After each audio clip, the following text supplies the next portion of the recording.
Anne of Green Gables, by Lucy Maud Montgomery. Chapter 25. Matthew insists on puffed sleeves.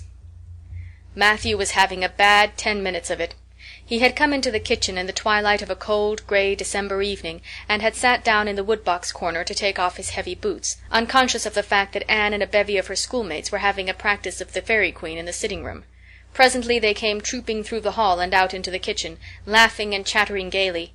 They did not see Matthew, who shrank bashfully back into the shadows beyond the woodbox, with a boot in one hand and a boot-jack in the other, and watched them shyly for the aforesaid 10 minutes as they put on caps and jackets and talked about the dialogue and the concert.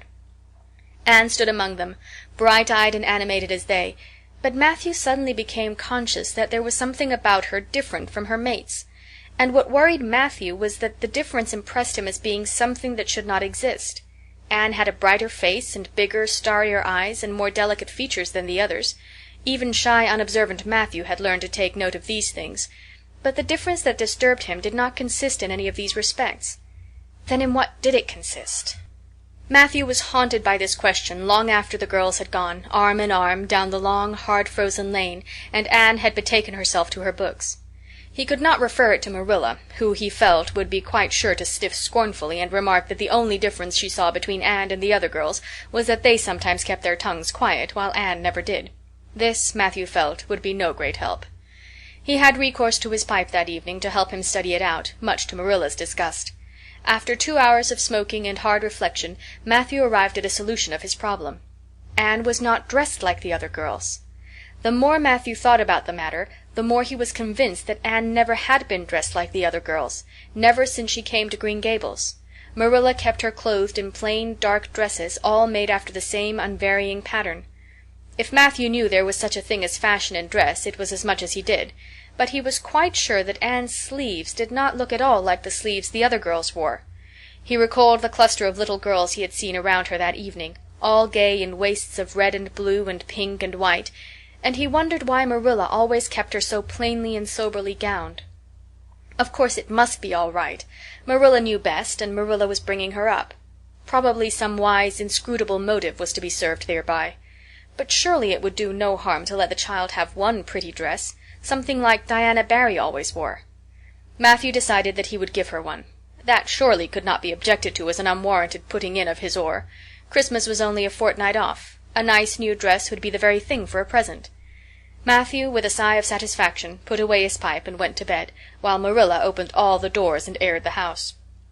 The very next evening Matthew betook himself to Carmody to buy the dress, determined to get the worst over and have done with it. It would be, he felt assured, no trifling ordeal. There were some things Matthew could buy and prove himself no mean bargainer, but he knew he would be at the mercy of shopkeepers when it came to buying a girl's dress. After much cogitation, Matthew resolved to go to Samuel Lawson's store instead of William Blair's. To be sure, the Cuthberts always had gone to William Blair's. It was almost as much a matter of conscience with them as to attend the Presbyterian church and vote Conservative. But William Blair's 2 daughters frequently waited on customers there, and Matthew held them in absolute dread. He could contrive to deal with them when he knew exactly what he wanted, and could point it out, but in such a matter as this, requiring explanation and consultation, Matthew felt that he must be sure of a man behind the counter. So he would go to Lawson's, where Samuel or his son would wait on him. Alas, Matthew did not know that Samuel, in the recent expansion of his business, had set up a lady clerk also. She was a niece of his wife's, and a very dashing young person indeed, with a huge drooping pompadour, big rolling brown eyes, and a most extensive and bewildering smile. She was dressed with exceeding smartness, and wore several bangle bracelets that glittered and rattled and tinkled with every movement of her hands. Matthew was covered with confusion at finding her there at all, and those bangles completely wrecked his wits at one fell swoop. "What can I do for you this evening, Mr. Cuthbert?" Miss Lucilla Harris inquired, briskly and ingratiatingly, tapping the counter with both hands. "Have you any, well now, say, any garden rakes?" stammered Matthew. Miss Harris looked somewhat surprised, as well she might, to hear a man inquiring for garden rakes in the middle of December. "I believe we have 1 or 2 left over," she said, "but they're upstairs in the lumber room. I'll go and see." During her absence Matthew collected his scattered senses for another effort. When Miss Harris returned with the rake and cheerfully inquired, "Anything else tonight, Mr. Cuthbert?" Matthew took his courage in both hands and replied, "Well now, since you suggest it, I might as well take—that is, buy some hayseed." Miss Harris had heard Matthew Cuthbert called odd. She now concluded that he was entirely crazy. "We only keep hayseed in the spring," she explained loftily. "We've none on hand just now." "Oh, certainly, certainly, just as you say," stammered unhappy Matthew, seizing the rake and making for the door. At the threshold he recollected that he had not paid for it, and he turned miserably back. While Miss Harris was counting out his change, he rallied his powers for a final, desperate attempt. "Well now, if it isn't too much trouble, I might as well... that is, I'd like to look at some sugar." "White or brown?" queried Miss Harris patiently. "Oh, well now, brown," said Matthew feebly. "There's a barrel of it over there," said Miss Harris, shaking her bangles at it. "It's the only kind we have."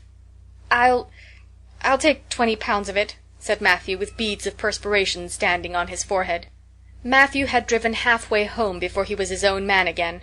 It had been a gruesome experience, but it served him right, he thought, for committing the heresy of going to a strange store. When he reached home he hid the rake in the tool house, but the sugar he carried in to Marilla. "Brown sugar!" exclaimed Marilla. "Whatever possessed you to get so much? You know I never use it except for the hired man's porridge or black fruit cake. Jerry's gone, and I've made my cake long ago. It's not good sugar, either. It's coarse and dark. William Blair doesn't usually keep sugar like that." I thought it might come in handy sometime," said Matthew, making good his escape. When Matthew came to think the matter over, he decided that a woman was required to cope with the situation. Marilla was out of the question. Matthew felt sure she would throw cold water on his project at once. Remained only Mrs. Lynde, for of no other woman in Avonlea would Matthew have dared to ask advice. To Mrs. Lynde he went accordingly, and that good lady promptly took the matter out of the harassed man's hands. "Pick out a dress for you to give Anne? To be sure I will. I'm going to Carmody tomorrow, and I'll attend to it. Have you something particular in mind? No? Well, I'll just go by my own judgment then. I believe a nice rich brown would just suit Anne, and William Blair has some new Gloria in that's real pretty. Perhaps you'd like me to make it up for her, too, seeing that if Marilla was to make it, Anne would probably get wind of it before the time and spoil the surprise? Well, I'll do it. No, it isn't a mite of trouble. I like sewing. I'll make it to fit my niece, Jenny Gillis, for she and Anne are as like as two peas as far as figure goes." "Well now, I'm much obliged," said Matthew, and I don't know, but I think they make the sleeves different nowadays to what they used to be. If it wouldn't be asking too much, I'd like them made in the new way." "Puffs? Of course. You needn't worry a speck more about it, Matthew. I'll make it up in the very latest fashion," said Mrs. Lynde. To herself she added, when Matthew had gone, "It'll be a real satisfaction to see that poor child wearing something decent for once. The way Marilla dresses her is positively ridiculous, that's what, and I've ached to tell her so plainly a dozen times. I've held my tongue, though, for I can see Marilla doesn't want advice, and she thinks she knows more about bringing up children than I do, for all she's an old maid. But that's always the way. Folks that has brought up children know there's no hard and fast method in the world that'll suit every child. But them as never have think it's all plain and easy as rule of 3. Just set your 3 terms down so fashion, and the sum'll work out correct. But flesh and blood don't come under the head of arithmetic, and that's where Marilla Cuthbert makes her mistake. I suppose she's trying to cultivate a spirit of humility in Anne by dressing her as she does, but it's more likely to cultivate envy and discontent. I'm sure the child must feel the difference between her clothes and the other girls.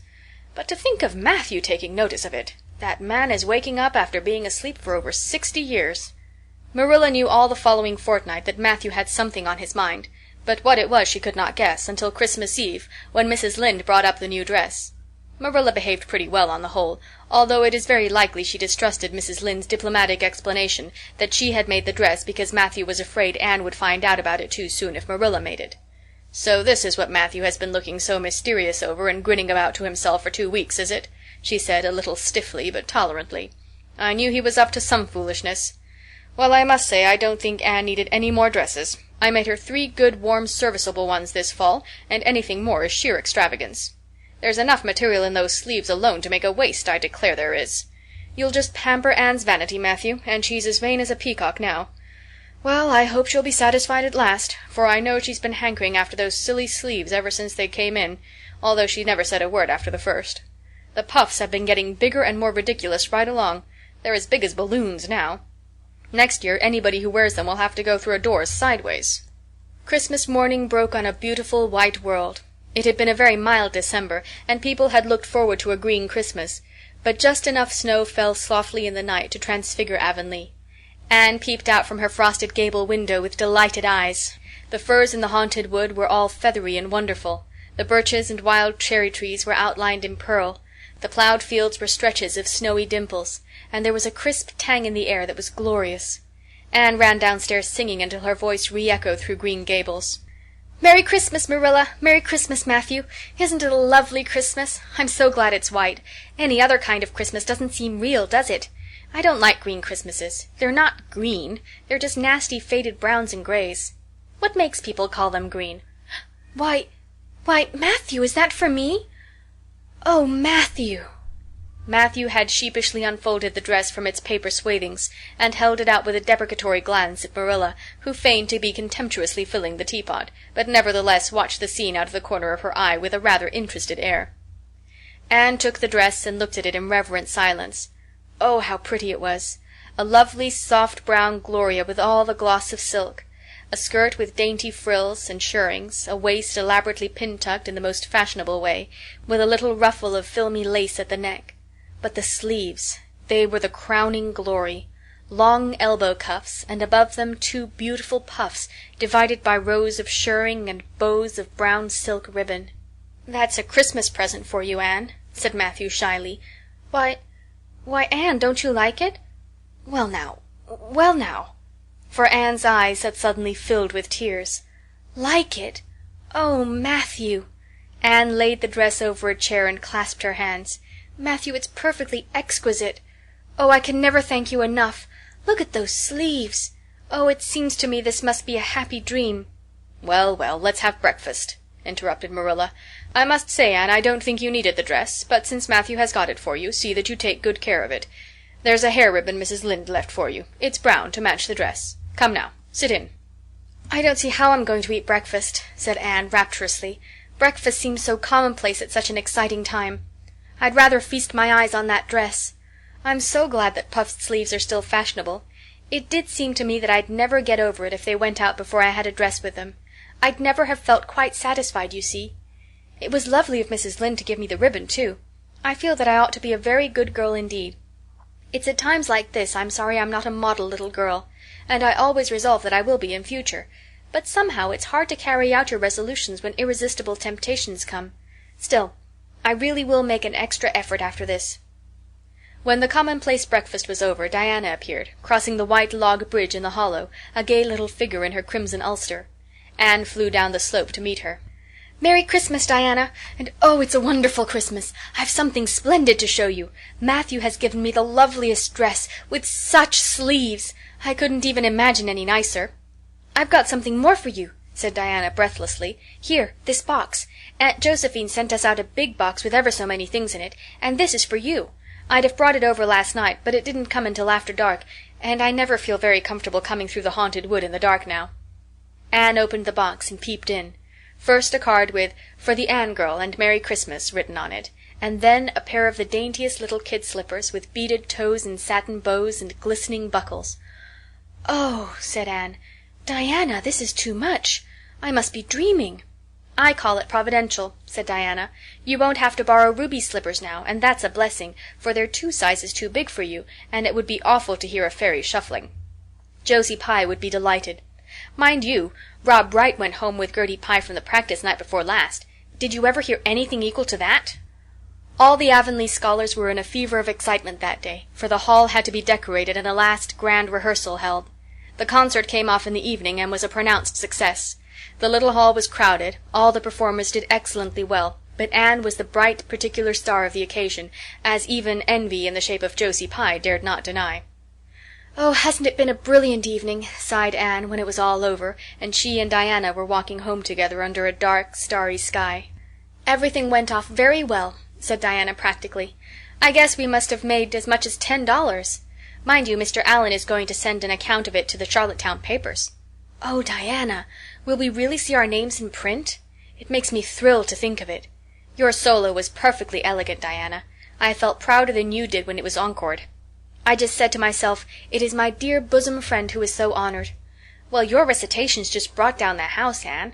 That sad one was simply splendid. Oh, I was so nervous, Diana. When Mr. Allan called out my name, I really cannot tell how I ever got up on that platform. I felt as if a million eyes were looking at me and through me. And for one dreadful moment I was sure I couldn't begin at all. Then I thought of my lovely puffed sleeves and took courage. I knew that I must live up to those sleeves, Diana. So I started in, and my voice seemed to be coming from ever so far away. I just felt like a parrot. It's providential that I practiced those recitations so often up in the garret, or I'd never have been able to get through. Did I groan all right? Yes, indeed, you groaned lovely, assured Diana. I saw old Mrs. Sloane wiping away tears when I sat down. It was splendid to think I had touched somebody's heart. It's so romantic to take part in a concert, isn't it? Oh, it's been a very memorable occasion indeed. Wasn't the boys' dialogue fine? Said Diana. Gilbert Blythe was just splendid. Anne, I do think it's awful mean the way you treat Gil. Wait till I tell you. When you ran off the platform after the fairy dialogue, one of your roses fell out of your hair. I saw Gil pick it up and put it in his breast pocket. There now. You're so romantic that I'm sure you ought to be pleased at that. It's nothing to me what that person does, said Anne loftily. I simply never waste a thought on him, Diana. That night Marilla and Matthew, who had been out to a concert for the first time in 20 years, sat for a while by the kitchen fire after Anne had gone to bed. Well now, I guess our Anne did as well as any of them, said Matthew proudly. Yes, she did, admitted Marilla. She's a bright child, Matthew, and she looked real nice, too.